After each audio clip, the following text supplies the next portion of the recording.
Becky. I'm a mom and a preschool teacher, and this video is all about how to help your kid make smooth and easy transitions. Abrupt changes can be really hard for kids to handle. When a child is focused on something, it can be really difficult for them to take their attention away, and depending on how this is handled, it could help your child learn how to be flexible and cope with different situations, or it could lead to fighting, power struggles, or frustration within the relationship. There are a few traditional things that you can try that might be helpful, and if you are still finding that you're dealing with temper tantrums or meltdowns during transitions, keep watching the whole video for how to handle those meltdowns if they happen. So first of all is creating a predictable and stable routine. Routines and schedules benefit all children, and if you have an unpredictable or chaotic schedule, it could lead to emotional outbursts, temper tantrums, meltdowns, and a lot of confusion and anxiety for your child. And I'm going to be making a video about how to create predictable and safe routines for your kids in the future.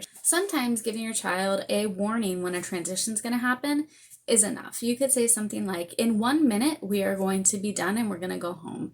Sometimes that's enough for a child to know what's going to happen next. And when you give a warning, you might want to ask your child to verbally acknowledge that they heard you with a yes or even a head nod so that you know that they understand that in 1 minute a transition is going to happen. Sometimes if a child's really engaged with what they're doing and they don't hear you, a gentle touch could help them understand that you're there and you're trying to get their attention. Focus on what's going to happen next with a transition instead of focusing on ending their activity. Children like to have something to look forward to. It makes it a lot easier for them to move on rather than being hit with that disappointment that something that they like is going to end.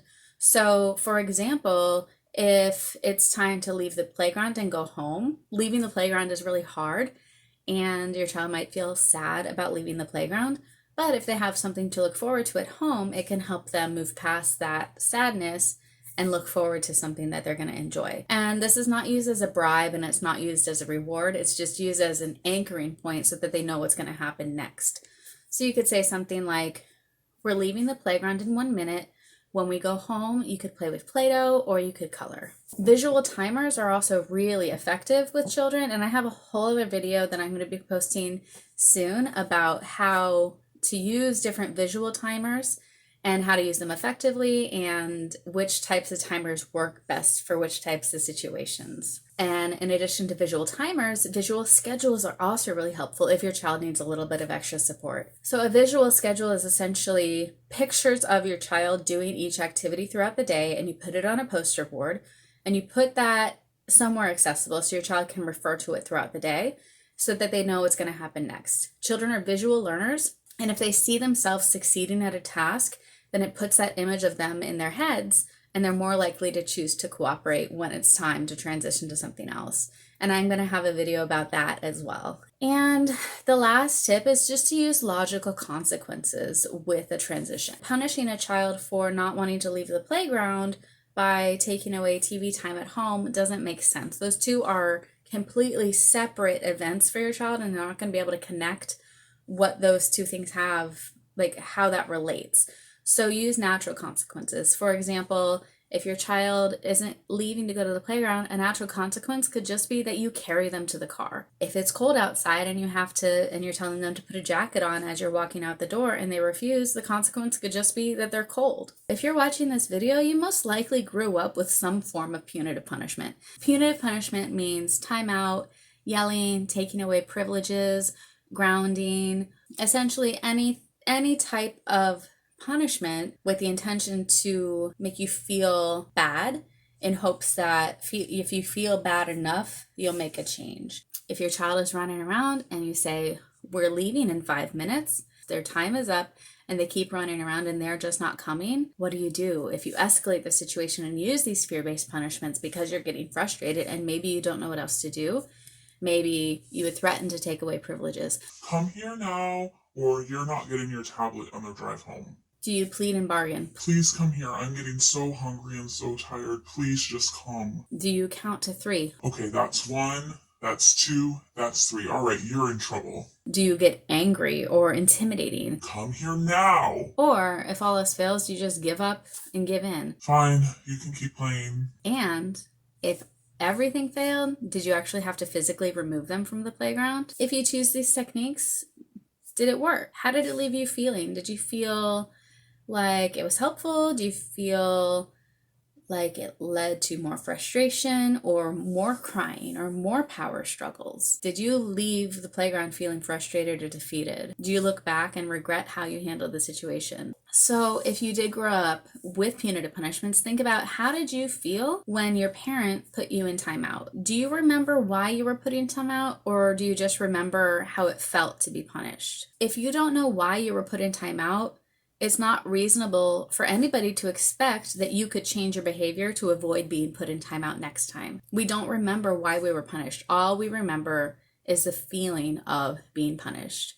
And the same thing is happening for a child. Like you, your child will most likely only remember the feeling of punishment and have no idea why they were being punished. So there is a better way. Instead of using these old fear-based punishments and tactics, if we think about how our brain functions, we can de-escalate the situation and bring a child from their survival state back into their rational state so that they can learn and problem solve and cooperate. It is important to understand why a child is having an issue with transitions, and it has to do with how the brain functions.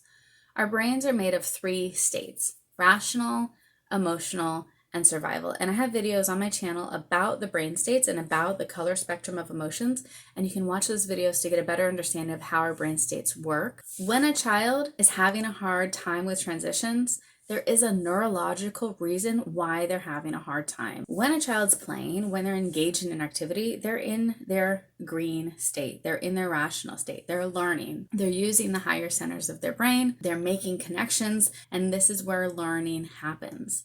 And when a child is engaged with this, it takes energy to take them out of that state of mind and refocus and redirect their energy to something else. Their brains physically cannot make that change very quickly. It often leaves them confused if they don't get enough notice, or a change happens randomly and they don't know what to expect. They get confused, it brings them down into their emotional state, and if that continues to get pushed and you as the parent elevate the situation by resorting to a punishment, then it can lead them into their survival state, and essentially their brain is short-circuiting because it doesn't know how to handle the situation. They don't yet know how to be flexible to adapt to new activities. In summary, the 4 steps are identify, validate, deep breathe, and problem solve. So let's take these 4 steps and apply it to our playground example so you can see how this would play out. And you can modify these steps into any transition. And I'm just using the playground example. I have a whole video, and I have a link to the description box below, about how these 4 steps work, and you can check that out for more details if you're interested. But you can use this when it's time to leave the house. You can use this when it's time to turn off the tablet. You can use this when it's time to take a bath. Just modify what you say to match the situation, but the steps are going to stay the same. And if you understand how the brain works, it's really easy to modify the steps based on what's happening. So step 1 is to identify. So you have told your child that 5 minutes is over and it's time to leave, and now they are breaking down and they are so sad. So identify. They're feeling sad. Give them a name to the emotion that they're feeling. Get on their level. Tell them, you're crying. You seem like you're feeling sad, or you seem like you're feeling disappointed. Sometimes a kid might get angry. You seem like you're feeling angry. Whatever emotion it looks like your child is feeling, tell them, give them a name for it. And when you do that, it will bring them from that red survival state into yellow, their emotional state. So now you've helped de-escalate the situation rather than escalating and moving into a punitive punishment. So once you have identified the emotion that they're feeling, validate why they're feeling what they're feeling. Now, validation does not mean that you're giving in. It does not mean that you're giving up. And it does not necessarily mean that you agree with what's happening. All it does is validate that they have a reason to feel what they're feeling, and they're not crazy for feeling it. You're feeling really disappointed that the time is over. You were just getting into a new game with your friend, and you really wanted to stay on the playground and play more. It's really hard to feel disappointed when you have to stop something that was fun. Disappointment is something that is hard for all of us. and kids are no different. Validating why they're feeling what they're feeling helps bring them from that emotional state from yellow to green. But first, they have to breathe. They have to get oxygen to their brain so that they can reset and think. So during this moment, just breathe with them. If they're still having a hard time and they can't breathe after you've identified and validated, then you just take a deep breath by yourself and you'll feel the energy shift. Because again, we're focusing on what's happening in our brains, not what's happening in our behavior. Because behavior is just a symptom of what's in the brain. So now that your child has gotten oxygen to their brain, they're ready to think and problem solve. Let them know what your expectations are. Make it clear with what's going to happen next. Leaving the park is not an option. It must happen. However, there are things that they can control within that transition that can make it a little bit easier for them to handle it. So, for example, you could say something like, you've had your 5-minute warning and now it's time to leave. We're going to walk to the car and you can have a snack and some water while we drive home. Would you like to walk next to me or would you like to hold my hand? Going to the car is not a choice, but they do have control over their bodies and they have autonomy and they can choose to hold your hand or they can walk by themselves. That is what the choice is, and shifting it from you have a choice to stay or go to you have a choice to hold my hand or walk alone shifts their focus to this is what's going to happen and I have a choice within the situation. And if all else fails and they're still not cooperating, it could just be that they're really hungry. It could just be that they're tired.